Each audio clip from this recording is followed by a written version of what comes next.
আসসালামু আলাইকুম ও রহমাতুল্লাহ। সার্বজনীনতার জনক হলো সম্রাট আকবর। হিজরি নবম শতাব্দীর কথা। দিল্লিতে তখন চলছিল মুঘলদের শাসন।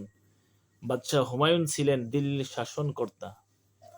তার ইন্তেকালের পর তার পুত্র শাহজাদা শাহানশাহ আকবর উত্তরাধিকার সূত্রে দিল্লির মসনদে সমাসীন হন।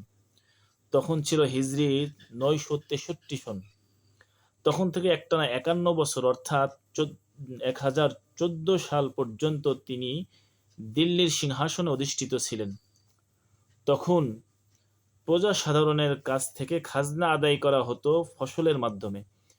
তাই তিনি তার দরবারের লোকদের নিয়ে এই খাজনা আদায়ের একটা উপযুক্ত সময় নির্ধারণের জন্য আলাপ আলোচনা করলেন, যাতে প্রজারা সহজে খাজনা পরিশোধ করতে পারে।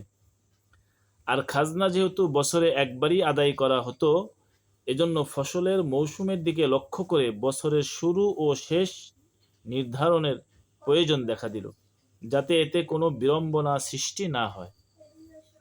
তখন বাদশার নির্দেশে আমির ফতেহ উল্লাহ সিরাজি এই বাংলা সনের উদ্ভাবন করেন। এর শুরু ধরা হয় পহেলা বৈশাখ আর শেষ নির্ধারণ করা হয় চৈত্র মাসের শেষ দিন। আর এর গণনা শুরু হয় বাদশাহ আকবরের সিংহাসনে আরোহণের বছর থেকে, অর্থাৎ ৯৬৩ হিজরি মোতাবেক ১৬ই মার্চ ১৫৮৫ খ্রিস্টাব্দ থেকে। মজার ব্যাপার হলো, জন্মের সময়ই বাংলা সনের বয়স হলো ৯৬৩ বছর। কি আজব ব্যাপার! জন্মের সময়ই বাংলা সনের বয়স হলো ৯৬৩ বছর। এ কারণে হিজরি সনের ৯৬৩ বছর পর বাংলা সনের জন্ম হলেও বয়সের তেমন কোনো তফাৎ নেই। বর্তমান বাংলা সন চলছে ১৪৩২ বঙ্গাব্দ, আর আরবি সন চলছে ১৪৪৭ হিজরি। ৯৫০ বছর পর জন্ম নিয়েও বাংলা সন আরবি সনের ব্যবধান মাত্র ১৫ বছরের। এই এক আজব রাজার আজব কাণ্ড। জন্মের দিনই যার বয়স হলো ৯৬৩ বছর। সম্রাট আকবর ছিলেন দিল্লির সম্রাটদের মধ্যে সবচেয়ে বেশি অর্বাচীন, মূর্খ ও মানসিক বিকারগ্রস্ত ব্যক্তি। তার প্রজাদের মধ্যে বিভিন্ন ধর্মাবলম্বী মানুষ ছিল, তবে বেশিরভাগ ছিল হিন্দু। তিনি তার ক্ষমতাকে দীর্ঘস্থায়ী করার জন্য এবং সকল ধর্মের লোকদের আস্থা অর্জন করার জন্য, বিশেষত হিন্দুদের খুশি করার জন্য, যেমনটি বর্তমানেও সরকার প্রধানগণ করে থাকেন, বিভিন্ন ধর্মের সুবিধাভোগী পণ্ডিতদের নিয়ে এক নতুন ধর্ম আবিষ্কার করলেন।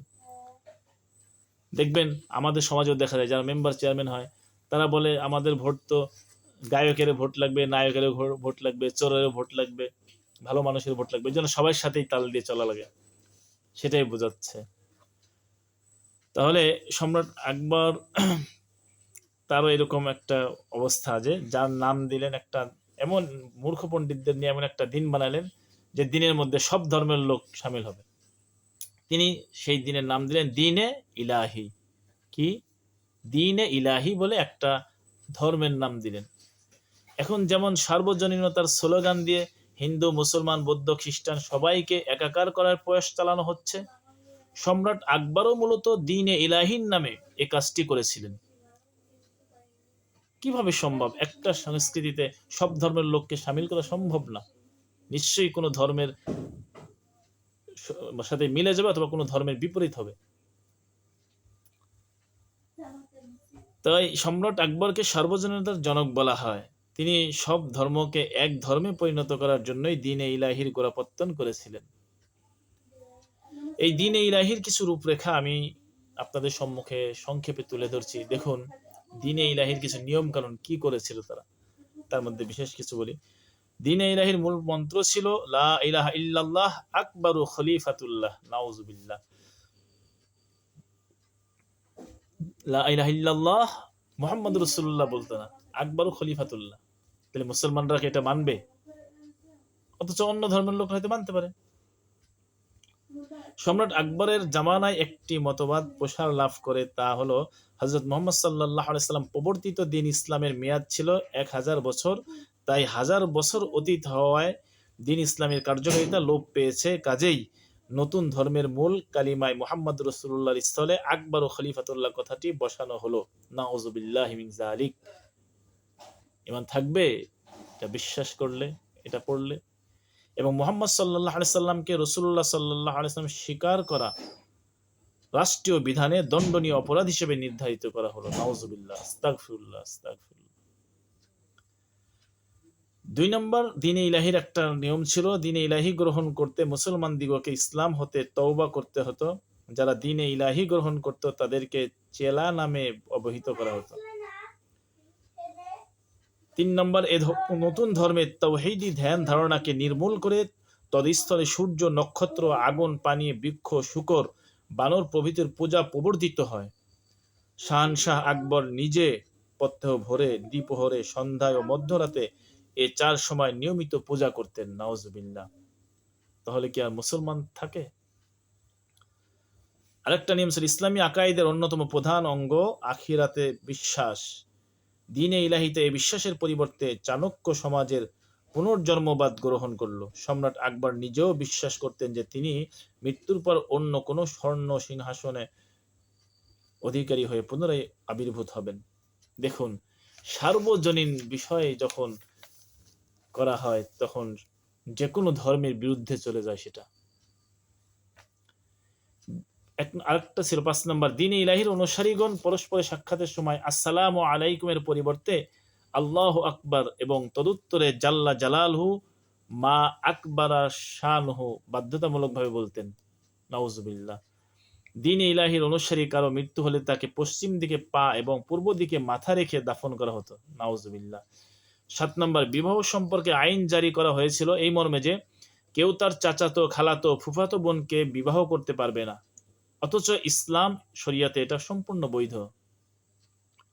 আর যে সকল যুবতী পথে ঘাটে, হাটে বাজারে চলাফেরা করত তাদের চেহারা খোলা রাখা বাধ্যতামূলক ছিল। আকবরের ধর্মমতে মদ খাওয়া ও ব্যভিচার, বেশ্যাবৃত্তি সম্পূর্ণ বৈধ ছিল। গরু, মহিষ, উট, বকরির গোশত হারাম ছিল এবং বাঘ, ভাল্লুক, কুকুর, বিড়ালের গোশত তিনি হালাল করে দিয়েছিলেন। নাউজুবিল্লাহ। প্রতি বছর 8ই শ্রাবণের মেলায় শাহনশাহ আকবর নিজেও হিন্দুদের অনুকরণে তিলক ধারণ করতেন এবং মেলার পুরোহিতদের হাত হতে একগাছি স্বর্ণখচিত সূত্র রাখি বন্ধন রূপে গ্রহণ করতেন। নাউজুবিল্লাহ। এই যে সম্রাট আকবর দ্বীনে ইলাহি নামে একটা ধর্মর নাম দিয়ে ধর্ম বললেন যে এটা কি কোনো ধর্ম? এই ধর্মের মধ্যে সম্পূর্ণ ইসলাম বিরোধী নিয়ম কানুন, অন্য মানুষকে খুশি করার জন্য। এই জন্য সম্মানিত বুদ্ধিজীবী, জ্ঞানী, পণ্ডিত, আমাদের বড়রা, ছোটরা যারাই পহেলা বৈশাখের প্রতি মানুষকে আকর্ষণ করছি, পহেলা বৈশাখের মধ্যে দেখুন যে সমস্ত কর্মকাণ্ড হয়, যেই কর্মকাণ্ডগুলো ইসলাম বিরোধী, অবশ্যই সেটাকে ইসলাম কখনোই সমর্থন করে না। যেমন ঢোল তবলা বাজানো ইসলাম কখনোই সমর্থন করে না। অথচ এটা হিন্দু ধর্মদের একটা পবিত্র উৎসব। হিন্দু ধর্মরা তাদের পবিত্র উৎসবে ঢোল ডগর বাজায়। এমন কোনো পূজা নাই তাদের ঢোল ডগর ছাড়া কোনো ইবাদত হয় হিন্দুদের। তাহলে ইসলাম ধর্মের ঢোল ডগর বাজানো হারাম আর হিন্দু ধর্মের ঢোল ডগর বাজানো ইবাদত। এরকম ধর্মের ভিন্নতার কারণে বৌদ্ধ ধর্ম অন্যরকম হতে পারে, খ্রিস্টান ধর্ম অন্যরকম হতে পারে। এই জন্য সব ধর্মের লোক কোনো একটা সংস্কৃতি করবে আর সেটা সব ধর্মের সমর্থন করে, এরকম সংস্কৃতি আমার জানা মতে নাই। অবশ্যই সেখানে কারো আপত্তি থাকবে। এই জন্য আমরা এ ব্যাপারে আরো বুঝে শুনে অবশ্যই আলোচনা করব এবং অন্যের উপরে চাপানোর চেষ্টা করার আগে অবশ্যই জানা দরকার যে এটা তো আল্লাহ তাআলার জমিন, আল্লাহ তাআলার হুকুম, আল্লাহ তাআলার দ্বীনের ব্যাপারে কোনো খেয়ানত হচ্ছে না তো, আমার দ্বারা কোনো আল্লাহর দ্বীনের ক্ষতি হচ্ছে না তো। আল্লাহ তাআলা আমাদেরকে বুঝে আমল করার তৌফিক দান করুক। এতক্ষণ যে কথাগুলো বলা হলো এগুলো হলো বাংলার নববর্ষ শুরু কিভাবে আসলো সেটা। তো এভাবে প্রত্যেকটার আমরা পিছনের দিকে খুঁজলে পাওয়া যাবে সেটা কিভাবে আসলো, কাদের সংস্কৃতি, কে সংস্কৃতিটা বানালো, কত সালে আসলো। তথ্য ভিত্তিক তাত্ত্বিকভাবে যদি আলোচনা করেন তাহলে অবশ্যই সবাই স্পষ্ট বুঝতে পারবে। আল্লাহ তাআলা আমাদেরকে বোঝার তৌফিক দান করুক। আমিন। আসসালামু আলাইকুম ওয়া রাহমাতুল্লাহ।